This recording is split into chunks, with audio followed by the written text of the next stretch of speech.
আমি doctor S Chakraborty, clinical and interventional cardiologist. আজ আমি আলোচনা করব লাইফস্টাইল ডিজিজগুলোর চিকিৎসা কি শুধুমাত্র ওষুধের মাধ্যমে সম্ভব। এই প্রশ্নের উত্তর জানার আগে আমাদের জানতে হবে লাইফস্টাইল ডিজিজগুলো কি। আমরা বর্তমান দুনিয়ায় যে সমস্ত মারাত্মক শারীরিক সমস্যাগুলোতে ভুগছি, এদের একটা বিরাট অংশই আমাদের লাইফস্টাইল, অর্থাৎ আমাদের জীবনাচরণের সাথে আমরা কিভাবে চলছি, কিভাবে আমাদের জীবন কাটাচ্ছি, কিভাবে দিন কাটাচ্ছি, কি খাচ্ছি, কি আমাদের অভ্যাস, তার উপরে আমাদের এই বর্তমান দুনিয়ার অনেক খারাপ খারাপ রোগগুলো তৈরি হওয়া বা এগুলোর মাত্রা বেড়ে যাওয়ার অনেকাংশেই নির্ভর করে। যেমন উচ্চ রক্তচাপ, ডায়াবেটিস, কোলেস্টেরলের সমস্যা বা ডিসলিপিডিমিয়া, করোনারি ধমনির ব্লক, যার কারণে হচ্ছে মারাত্মক হার্ট অ্যাটাক বা হার্টের ক্ষতি হয়ে যাচ্ছে অনেক বেশি, স্ট্রোক, যার থেকে প্যারালাইসিস, ফ্যাটি লিভার ডিজিজ, যা থেকে হতে পারে সিরোসিস বা এমনকি লিভার ক্যান্সার পর্যন্ত, ওবেসিটি, স্থূলতা, এটি এখন একটি মারাত্মক ডিজিজ সারা বিশ্বে। আপনার উচ্চতা অনুযায়ী যতটুকু ওজন থাকা দরকার তার চেয়ে অনেক বেশি ওজন, মাত্রাতিরিক্ত ওজন, এটি একটি রোগ, সারা বিশ্বে এখন একটি সমস্যা। সিওপিডি অর্থাৎ ফুসফুসের সমস্যা, শ্বাসকষ্ট হয়। কয়েক ধরনের অস্টিও আর্থ্রাইটিস, স্পন্ডাইলাইটিস, এগুলোর সাথেও লাইফস্টাইল অঙ্গাঙ্গিভাবে জড়িত। এই যে সমস্যা বা রোগগুলোর কথা আমি বললাম, এগুলোর চিকিৎসা আপনি বিশ্বের যত বড় ডাক্তারকেই দেখান না কেন, পৃথিবীর যে কোনো উন্নত দেশে যত বড় চিকিৎসককেই আপনি দেখান, যত দামি দামি ওষুধই আপনি খান, যত দামি চিকিৎসাই আপনি করুন না কেন, কোনো অপারেশন করলেন, প্রসিডিওর করলেন, কিন্তু আপনার লাইফস্টাইল, জীবনাচরণ, আপনার খাদ্যাভ্যাস যদি আপনি পরিবর্তন না করেন চিকিৎসকের পরামর্শ অনুযায়ী, তাহলে কিন্তু আপনি কখনোই সুফল পাবেন না। অর্থাৎ এই রোগগুলোর চিকিৎসার একটি অংশ মাত্র, আমি দেখেছি, আমাদের রিসার্চেও দেখা গিয়েছে, একটি অংশ মাত্র, অনেক ক্ষেত্রে মাত্র 1/3 চিকিৎসা সম্ভব হয় এই ওষুধের মাধ্যমে। আপনি যত দামি ওষুধই খান, বিশ্বের যে কোনো দেশের ওষুধই খান, বিশ্বের যত বড় চিকিৎসককেই দেখান, কিন্তু আপনি যদি লাইফস্টাইলটি ঠিক না করেন, আপনার খাদ্যাভ্যাস ঠিক না করেন, তাহলে কিন্তু আপনি কখনোই পরিপূর্ণ সুস্থ হতে পারবেন না, এবং ক্রমে ক্রমে, পর্যায়ক্রমে এটা আরও খারাপের দিকে যাবে।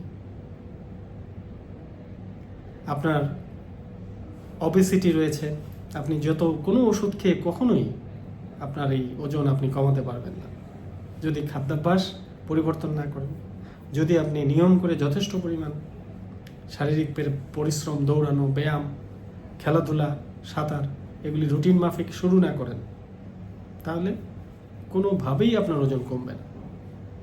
আপনি ভাত যত কমই খান, শরীরে যেটা জমে গিয়েছে সেটা খরচ করার জন্য আপনাকে একটা নিয়ম করে, রুটিন মাফিক আপনাকে যথেষ্ট পরিমাণে ঘাম ঝরানোর শারীরিক পরিশ্রম করতে হবে। এটা প্রয়োজনে আপনাকে ট্রেনারের মাধ্যমে, যখন অত্যধিক ওজন হয়ে যায় তখন ট্রেনারের মাধ্যমে আপনাকে ধাপে ধাপে সেই জিনিসটা বাড়িয়ে বাড়িয়ে বাড়িয়ে বাড়িয়ে আপনাকে সেই পর্যায়ে যেতে হবে, যেন আপনি যথেষ্ট পরিমাণ এক্সারসাইজ করার জন্য সক্ষমতা অর্জন করতে পারেন। এটা না করলে আপনি ভবিষ্যতে কখনোই ওজন কমাতে পারবেন না। একইভাবে ডায়াবেটিস, উচ্চ রক্তচাপ, হার্টের ধমনির ব্লক, যার জন্য হার্ট অ্যাটাক হয়, এই সমস্যাগুলির জন্য আপনাকে অবশ্যই আপনার খাদ্যাভ্যাস পরিবর্তন করতে হবে। আপনাকে নিয়মিত যথেষ্ট পরিমাণ শারীরিক পরিশ্রম করতে হবে। অনেকেই বলেন, ডাক্তার সাহেব আমি তো সারাদিন কাজ করি। আপনি সারাদিন রান্নাঘরে বসে রান্না করলেন, তাতে আপনার হার্টের কোনো উপকার হবে না। বা আপনি টুকটাক দোকানে বসে কাজ করছেন, অফিসে বসে সারাদিন কাজ করলেন, অনেক পরিশ্রম করলেন। একজন ডাক্তার সারাদিন রোগী দেখলেন, সারাদিন ওটি করলেন, অপারেশন করলেন। এই ধরনের পরিশ্রমে আমাদের হার্টের কোনো উপকার হবে না। এতে আমাদের শরীর থেকে ফ্যাট ঝরবে না, ক্যালোরি খরচ হবে না।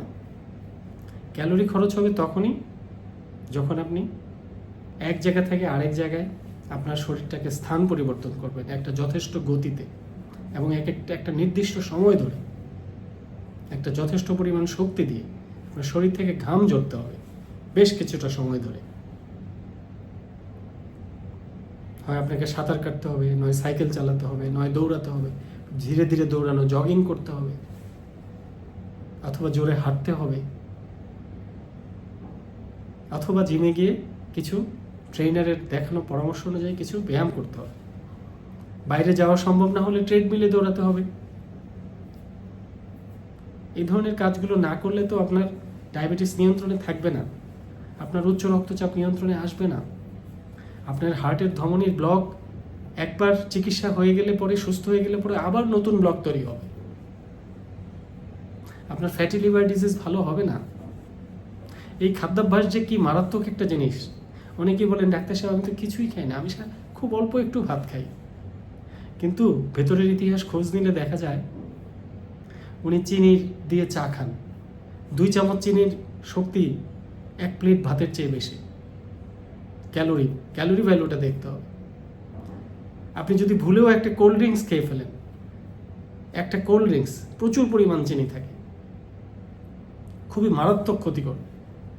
বা কোথাও 5 স্টার হোটেলে গিয়ে আপনি ডিনারের পর একটা ফ্রুট জুস খেয়ে ফেললেন, সেখানে চিনি দেওয়া থাকে, জুসের মধ্যে সুগার দেওয়া থাকে। এই যে চিনি কত মারাত্মক জিনিস। যে কোনো চিনি মিষ্টি জাতীয় খাবার, কেক, আইসক্রিম, কোল্ড ড্রিঙ্কস, দই, মিষ্টি, রসমালাই, চকলেট, আইসক্রিম, এগুলো যদি খাওয়ার অভ্যাস থাকে, আপনি ভাত যত কমই খান আপনার ওজন কমবে না। অনেকের কফি খাওয়ার অভ্যাস, বারবার এর মধ্যে দুধ দিচ্ছেন, দুধ দিয়ে চিনি দিয়ে কফি খাচ্ছেন, অথচ ভাত আপনি খাচ্ছেন না ঠিকই, ভাত একেবারেই কম খান। খুব আধুনিক জীবনযাপন আপনি মনে করছেন আপনার, কিন্তু এই যে বারবার দুধ চিনি দিয়ে কফি খাচ্ছেন, এটা খুব আপনার স্বাস্থ্যের জন্য খুব খারাপ একটি অভ্যাস। একইভাবে তেল চর্বিযুক্ত খাবারগুলো, ফাস্ট ফুড খাওয়ার অভ্যাসগুলো বর্জন করতে হবে। অনেকের খাবারে দেখা যায় শাকসবজিটা একেবারেই নেই, সালাদ খেতে মন চায় না, খাচ্ছেন না, অভ্যাস নেই, তৈরি করতে কষ্ট হয়, সবজি খাচ্ছেন না, শাক খাচ্ছেন না, রান্নার মধ্যে ফাইবার জাতীয় জিনিস নেই, খাবার নেই, যার জন্য শরীরের অনেক সমস্যা হয়ে যাচ্ছে। কখনোই ওজন নিয়ন্ত্রণ হচ্ছে না, কখনোই ডায়াবেটিস নিয়ন্ত্রণ হচ্ছে না, কখনোই কোলেস্ট্রল নিয়ন্ত্রণে আসছে না, হার্টের ধমনির ব্লকও ঠিক হচ্ছে না, ওজনও কমছে না। অর্থাৎ আপনি একটা স্থায়ী দুষ্ট চক্রের মধ্যে আবর্তিত হচ্ছেন। কাজে আমার অনুরোধ, লাইফস্টাইল ডিজিজ একদম আপনার মাথায় গভীরভাবে আপনি ঢুকিয়ে নিন এই তথ্যটা, যে লাইফস্টাইল ডিজিজ আপনি কোনো ওষুধের মাধ্যমেই সম্পূর্ণভাবে ঠিক করতে পারবেন না, যতক্ষণ পর্যন্ত না আপনি আপনার লাইফস্টাইল, আপনার খাদ্যাভ্যাস আপনি পরিবর্তিত করছেন, মডিফাই করছেন। আপনি ধূমপান না বাদ দিচ্ছেন, মদ্যপান বাদ না দিচ্ছেন, তাহলে আপনার ফ্যাটি লিভার ডিজিজ, আপনার ট্রাইগ্লিসারাইড, কোলেস্ট্রল, এগুলো কখনোই ঠিক হবে না। কাজেই লাইফস্টাইল ডিজিজ, লাইফস্টাইল ঠিক করার মাধ্যমেই চিকিৎসা করতে হবে। যখন আপনি নিয়মিত পরিমাণে ডাক্তারের পরামর্শ অনুযায়ী ওষুধ খাবেন এবং আপনি আপনার খাদ্যাভ্যাস এবং লাইফস্টাইল সঠিকভাবে নিয়ন্ত্রণ করবেন, তখনই আপনি একটি পরিপূর্ণ সুস্থ জীবনের স্বাদ গ্রহণ করতে পারবেন। সবাই ভালো থাকবেন, সুস্থ থাকবেন।